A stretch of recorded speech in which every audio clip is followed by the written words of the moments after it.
ધાનેરા આગથડા રોડના કામમાં ગોકળ ગતિએ લઈને કહી શકાય કે સ્થાનિકોમાં ભારે રોષ જોવા મળ્યો છે।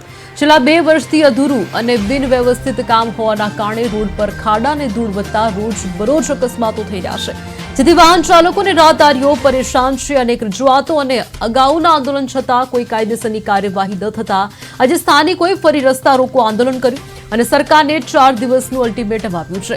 ચેતવણી આપવામાં આવી છે કે જો સમય મર્યાદામાં કામ શરૂ નહીં થાય તો ઉગ્ર આંદોલન કરવામાં આવશે। પોલીસે સમજાવટ બાદ સ્થિતિ શાંત બની હતી અને હવે સૌની નજર સરકારના પગલાં પર છે।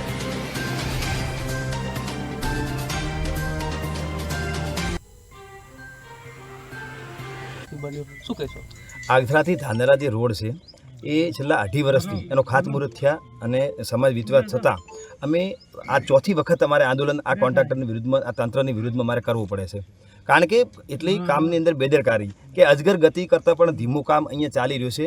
અહીંયા જે આવેલા તમામ રાહદારીઓ લગભગ વધારે નહીં, આ રોડ ઉપર સાંજે લગભગ 7 સુધીમાં 350 થી 400 સાધન ચાલે છે। અહીંયા અપડાઉન કરવાવાળા હોય છે, વિદ્યાર્થીઓ હોય છે, અહીંયા સરકારી બસો હોય, દૂધના ટેન્કરો, દોડની ગાડીઓ હોય, અવારનવાર અહીંયા સતત આ ઘસારાવાળો રોડ હોવા છતાં આ કોન્ટ્રાક્ટરો એટલી નબળી ગુણવત્તાવાળો અને એટલી ધીમી ગતિએ કરે છે કે અમે અંતે ત્રાહીમામ પોકારી ઉઠ્યા છીએ। અમારી જે વાડ હતી એ સમજો છેડાપાડાની એ બધી કાઢી નાખી। હવે અહીંયા અમારે શિયાળાની સિઝનમાં પૂરેપૂરું વાવેતર કરેલું હોય છે અને આ વાવેતરના સમય અહીંયાથી રળાવું જે ઢોર હોય છે એ અંદર પડી અને પાક પણ ખાઈ જાય છે। એના ઉપર એટલો બધો ચેપટ ઉડે છે કે ચેપટના લીધે અમારો જે સાઈડવાળો પાક છે એ પણ જરા થતું નથી અને અહીંયા વારંવાર અકસ્માતો લગભગ એટલે વધારે નહીં પણ નાના મોટા અકસ્માતો લગભગ 200 થી 250 અકસ્માતો થયા છે। આ નાદલા ગામની વાત કરું તો એક ભાઈને અહીંયા અકસ્માત થવાથી 20 લાખ રૂપિયા એનો ખેતર વેચી મારે 20 લાખ રૂપિયા ખર્ચો કરવા છતાં એ પાર્ટી અત્યારે ખાટલાની અંદર બેઠી છે। તો આનું કોણ ભરપાઈ કરે?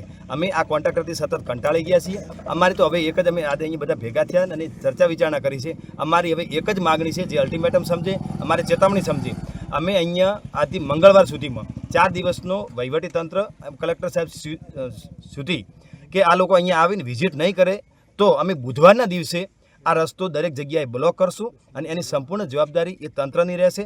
એટલે આ બધી અફડાતફડી ન થાય, પોલીસ ઘર્ષણમાં ના ઉતરે, લોકો, રાહદારીઓ, વિદ્યાર્થીઓ, દૂધના ટેન્કરો ન અટકે, એના માટે વહીવટીતંત્ર કલેક્ટર સાહેબને વિનંતી છે કે અહીંયા આવી અમારી સાથે ચર્ચા વિચારણા કરીને અમારી તકલીફો સાંભળવામાં આવે। અમે પહેલાં પણ પાલનપુર ગયા હતા, અમારી કોઈ તકલીફો સાંભળી નથી। એટલે અમે હવે તંત્ર ઉપરથી ભરોસો ઉઠી ગયો છે। જો કલેક્ટર સાહેબ આવીને અમને બાંયધરી આપશે, અમને ભરોસો આપશે તો જ અમે આ રસ્તા રોકવાનું બંધ કરશું। બાકી બુધવારના દિવસે એ રસ્તા રોકાશે અને અહીંયા જે અફડાતફડી થશે એની સંપૂર્ણ જવાબદારી આ તંત્રની।